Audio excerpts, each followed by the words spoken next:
क्या शाह की हुंकार से उत्साहित बीजेपी इस बार राजस्थान के दरवाजे के रूप में मशहूर भरतपुर संभाग में मजबूती के साथ कांग्रेस को टक्कर देगी? क्योंकि यहां की बड़ी जीत ने जहां कांग्रेस को सिंहासन पर 2018 में बिठाया था, तो बीजेपी को सत्ता से दूर रहना पड़ा। 2/3 बहुमत से सरकार बनाओगे, कमल को खिलाओगे, मोदी जी को प्रधानमंत्री बनाओगे। 23 की जंग के लिए पूरब पर फोकस। टेलर में कलर दिखा दो गहलोत को, अपने आप 25 में से 25 सीट आ जाएगी। पूर्वी राजस्थान में सियासी आर पार। राजस्थान की जनता समझती नहीं है। इस सारी चीजों को राजस्थान की जनता देख भी रही है, सुन भी रही है और मन भी बना चुकी है। आपका जाने का समय अब निश्चित हो गया। शाह की सभा, 23 की जीत का संकल्प। ये सरकार सिर्फ अब अपना संवैधानिक आयुष्य पूरा कर रही है। ये सरकार जनता के मन पर से उसी दिन निकल गई जिस दिन रामनवमी की शोभा यात्रा पर रोक लगा दी और भगवा झंडा लगाने पर आपने प्रतिबंध कर दिया। 2013 के विधानसभा चुनाव में बीजेपी को पूर्वी राजस्थान में बम्पर जीत मिली थी। पार्टी ने 11 सीटों पर विजय पताका फहराई थी, मगर 2018 में पार्टी का यहां सूपड़ा साफ हो गया। सिर्फ एक सीट पर बीजेपी ने जीत दर्ज की और वो भी धौलपुर की सीट थी, जहां की विधायक को पार्टी ने बाहर का रास्ता इसलिए दिखा दिया क्योंकि उन्होंने राज्यसभा के चुनाव में क्रॉस वोटिंग की थी। आज बीजेपी के पास यहाँ कोई विधायक नहीं है। भरतपुर, धौलपुर, करौली, सवाई माधोपुर में बीजेपी को जीत की दरकार है। इसलिए अमित शाह ने पार्टी के तमाम कार्यकर्ताओं को जीत का मंत्र दिया है कि वो निराशा का भाव भूलकर अब पार्टी को जिताने की तैयारी में लग जाएं, ताकि 2018 की हार का बदला लिया जा सके। ये सरकार 3 डी के आधार पर चलती है। पहला डी दंगे का डी है, दूसरा डी महिलाओं से दुर्व्यवहार का डी है और तीसरा डी दलितों पर अत्याचार का डी है। ये 3D सरकार राजस्थान की जनता अब नहीं रहने देगी।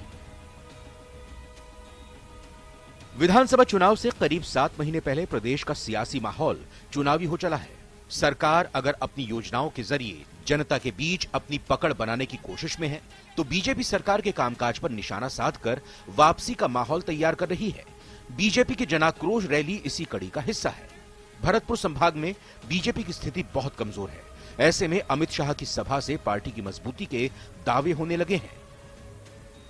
आज हम सब लोगों का सौभाग्य है कि राजनीति के एक ऐसे पुरोधा का हम सब लोगों को मार्गदर्शन मिलने वाला है, जिनकी अगुवाई में, जिनके राष्ट्रीय अध्यक्ष कालखंड में भारतीय जनता पार्टी को देश नहीं दुनिया की सबसे बड़ी पार्टी बनने का गौरव मिला। वो लोग कान खुलकर सुन लेंगे कि आदरणीय अमित शाह जी आज राजस्थान की धरती पर आए।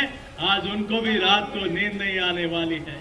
इस गूंगी बहरी लुटेरों की सरकार को, भ्रष्टाचार की इस तांडव की सरकार को, सांप्रदायिक कीर्ति की भट्टी में चल रहे राजस्थान को बचाने के लिए हम सब लोग आज के बाद अमित शाह साहब के संदेश को लेकर गांव में जाएंगे, ढाणी में जाएंगे और तब तक चैन से नहीं बैठेंगे जब तक इस सरकार को उखाड़ नहीं फेंकेंगे। इस भरतपुर से हमारी सबकी यही आशा है कि जिस तरीके से उन्होंने हमको रास्ता दिखाया था, उसी रास्ते पर हम लोग सब चलकर उन लोगों ने जिनने इस राजस्थान का बिगाड़ा किया है, जिन लोगों ने इस राजस्थान को फिर से मट्टी में मिलाने का काम किया है, इस राजस्थान को, जिस राजस्थान को उनको आगे ले जाने की जरूरत थी, यहां अत्याचार महिलाओं के साथ, दलित के साथ जो उन लोगों ने किया है, उनको याद करते हुए यहां से संकल्पित होकर हम लोग जाएंगे। यही मैं आज यहां विश्वास करना चाहती हूं। जिले के प्रत्येक बूथ से 5 कार्यकर्ताओं के साथ ही सभी मोर्चा, मंडल और जिला कार्यकारिणी के पदाधिकारी, जनप्रतिनिधि इस सम्मेलन में शामिल हुए। भरतपुर संभाग में बीजेपी के 4700 बूथ हैं, जिनमें करीब 20,000 कार्यकर्ता हैं। पिछले चुनाव में बीजेपी का प्रदर्शन यहां बेहद खराब था, लिहाजा अमित शाह का चुनावी मंत्र पार्टी के लिए संजीवनी की तरह है। आप मुझे एक बार बताओ, मोदी जी को फिर से एक बार प्रधानमंत्री बनाना है या नहीं बनाना है? जोर से हाथ ऊपर कर कर बोलो, बनाना है या नहीं बनाना है? मोदी जी को अगर प्रधानमंत्री बनाना है तो उसके पहले एक ट्रेलर आ रहा है। 2023 में राजस्थान के चुनाव का ट्रेलर में कलर दिखा रहे हो गहलोत को, अपने आप 25 में से 25 सीट आ जाएगी। अब आपको बताते हैं कि पूरी राजस्थान को न सिर्फ राजस्थान का प्रवेश द्वार कहते हैं, बल्कि कहा जाता है कि सत्ता की चाबी भी पूर्वी राजस्थान को जीतने के बाद ही मिलती है। भरतपुर समेत पूर्वी राजस्थान का सियासी महत्व इस बात को बताता है कि मुख्यमंत्री अशोक गहलोत पिछले 4 महीनों में 5 बार भरतपुर आ चुके हैं। तो बीजेपी के पूर्व अध्यक्ष सतीश पूनिया ने भी भरतपुर संभाग में कई दौरे किए थे। जनाक्रोश रथ यात्रा सभी विधानसभा क्षेत्रों में चलाई गई। उसके बाद हल्ला बोल, जनाक्रोश और मिनी सचिवालय का घेराव किया गया था। आपको बता दें कि 2018 में यहां से अपराजित के बाद कांग्रेस ने सरकार बनाई। 2013 में बीजेपी ने पूरी राजस्थान में परचम फहराकर अपनी सरकार बनाई थी। दरअसल साल 2018 के चुनाव में कांग्रेस ने भरतपुर संभाग की 19 में से 13 सीटों पर कब्जा किया था और बीजेपी इसी कारण सत्ता से बाहर हो गई थी। तो बीजेपी के पास भरतपुर संभाग के 4 जिलों की 19 सीटों में से एक भी सीट नहीं है। बीजेपी ने 2018 में धौलपुर सीट जीती थी, लेकिन वहां के विधायक को पार्टी ने निष्कासित कर दिया था। पूर्वी राजस्थान के 7 जिले अलवर, भरतपुर, धौलपुर, करौली, टोंक, सवाई माधोपुर और दौसा हैं। पूर्वी राजस्थान के 7 जिले में 39 विधानसभा सीटें आती हैं। पूरी राजस्थान की 39 सीटों में से 2018 में बीजेपी के पास केवल 4 सीटें हैं, जबकि साल 2013 के विधानसभा चुनावों में बीजेपी ने इन्हीं 39 सीटों में से 28 सीटें जीती थी। अमित शाह ने जीत की हुंकार भरी है और पार्टी के कार्यकर्ताओं को मंत्र दिया है कि अब घर पर बैठने का वक्त नहीं है। बूथ कार्यकर्ताओं का उन्होंने आह्वान किया है कि हर बूथ को जीतोगे तभी चुनाव में विजयश्री हासिल होगी। इसलिए पार्टी सभी 19 सीटों पर पूरे जोर से चुनाव लड़ने की तैयारी कर रही है। पार्टी कार्यकर्ता घर घर जाएंगे, लोगों का आह्वान करेंगे, पन्ना प्रमुख रणनीति बनाएंगे और जो वोटर पार्टी के हिस्से में नहीं है उनको अपने नजदीक लाने की कोशिश करेंगे। पार्टी के चाणक्य की ओर से दिया गया मंत्र क्या बीजेपी की हार को अब जीत में बदल पाएगा, ये देखना इस साल के होने वाले चुनाव में खासा दिलचस्प होगा। कैमरा पर्सन शेर सिंह के साथ बाबूलाल धायल, न्यूज 18 भरतपुर। बीजेपी के बाद खबर में दम है में अब बात कांग्रेस की सियासत की, जिसमें आए नए ट्विस्ट की हम बात करेंगे। पिछली सरकार के भ्रष्टाचार के खिलाफ अनशन कर सचिन पायलट ने हलचल तेज कर दी है। जयपुर से दिल्ली तक बैठकें हो रही हैं। हालांकि पहले तल्खी के बाद अब एकजुटता के संदेश देने की भी खूब कोशिश हो रही है।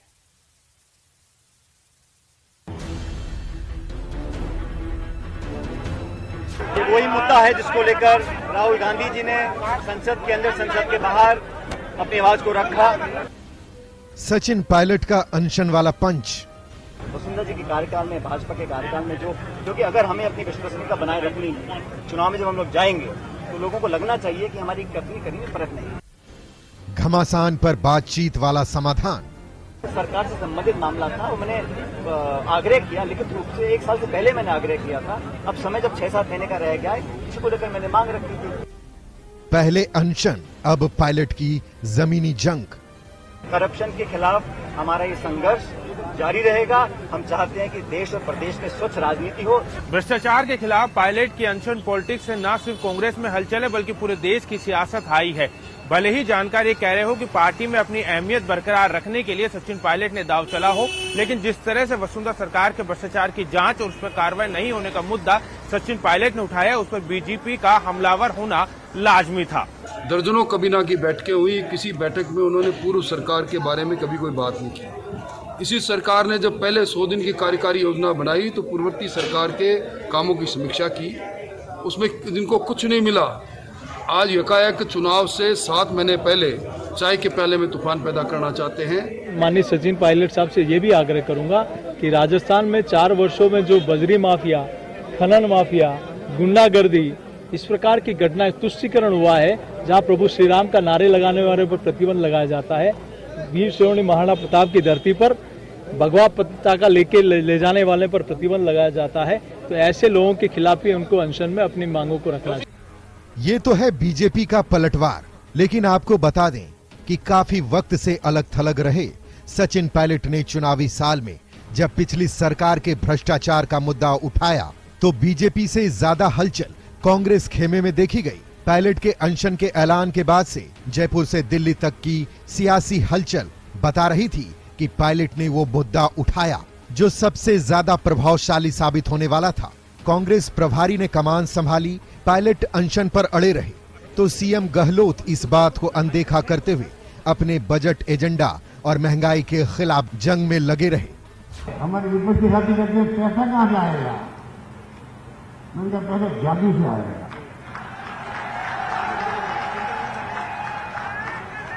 आ रहा है, नहीं आ रहा होगा।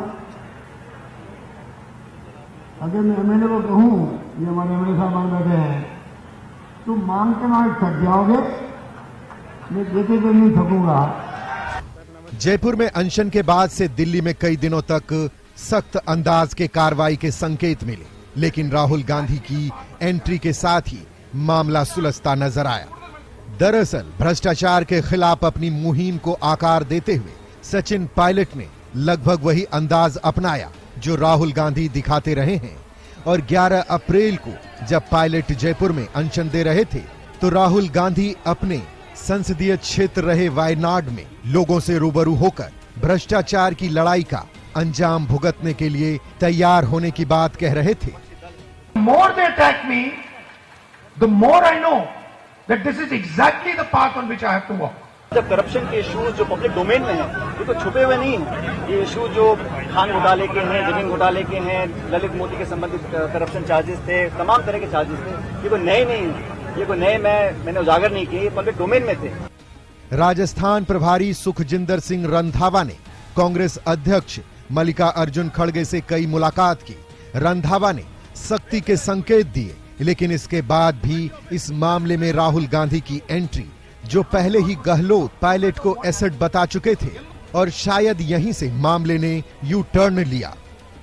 एक तरफ बीजेपी की सरकार है जो झूठे मुकदमों में हमारे और हमारी पार्टी के नेताओं के खिलाफ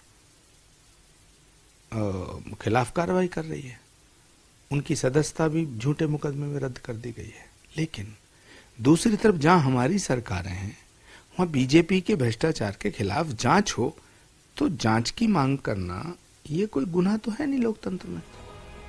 इस बात को साबित करने की कोशिश हुई कि पायलट का अनशन कोई पार्टी विरोधी गतिविधि नहीं, बल्कि भ्रष्टाचार के खिलाफ पार्टी की नीति के अनुरूप ही था। राहुल की पहल पर मध्य प्रदेश के पूर्व सीएम कमलनाथ और राष्ट्रीय संगठन महासचिव केसी वेणुगोपाल ने पायलट से मुलाकात की। सचिन से हुई बातचीत का ब्यौरा कमलनाथ और वेणुगोपाल व राष्ट्रीय अध्यक्ष मल्लिकार्जुन खड़गे को सौंपेंगे। राहुल कर्नाटक और केरल के दौरे पर हैं, वहां से वे 16 अप्रैल को लौटेंगे। ऐसे में माना जा रहा है कि राहुल के लौटने के बाद ही कोई फैसला संभव है। वहीं कमलनाथ के साथ बातचीत में 3 मुख्य बातों पर मंथन हुआ। अनशन पार्टी या सरकार के खिलाफ नहीं था।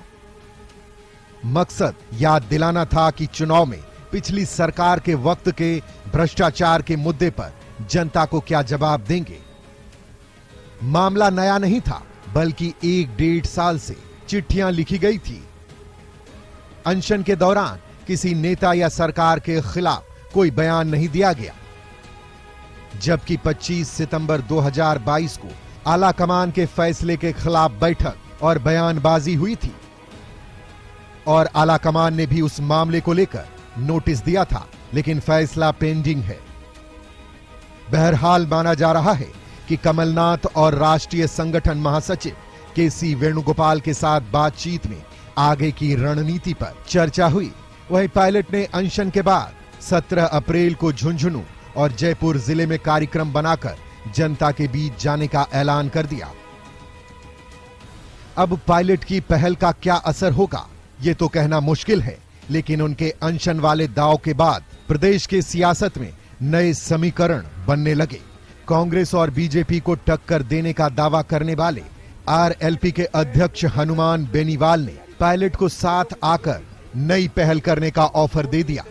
मैं हमेशा उनको कहता हूँ आप आइए, क्योंकि ये जो पूर्वी राजस्थान है ये खाली हमारे लिए भी, और अगर पायलट साहब आ जाते हैं तो आरएलपी और पायलट की पार्टी मिलकर राजस्थान में 100+ सीटें जीत सकती है। नौजवान ये चाहता है, गुजर जाट मुस्लिम ये समीकरण राजस्थान में बन सकता है, शेड्यूल कास्ट साथ आ सकती है, तमाम जातियों के नौजवान नेता राजस्थान में बदलाव चाहते हैं।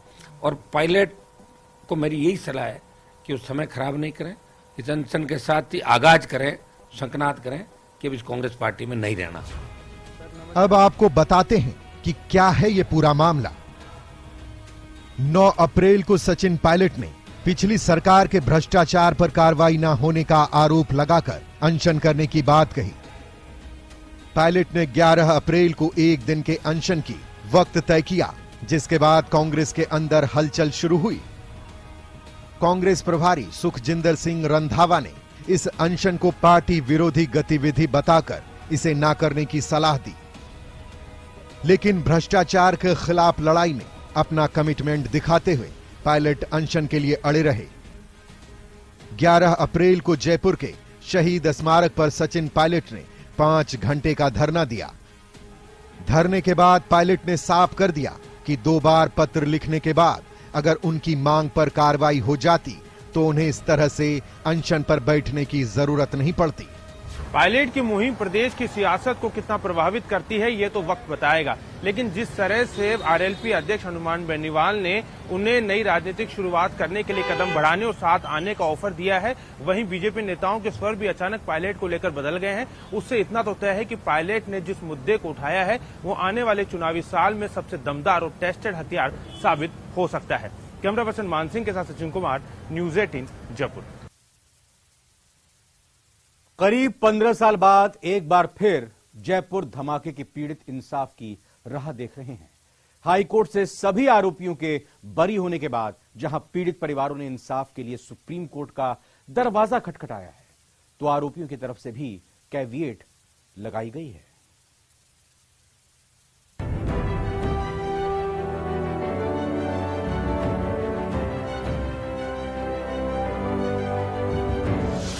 सबसे बड़ी अदालत में पीड़ितों की फरियाद।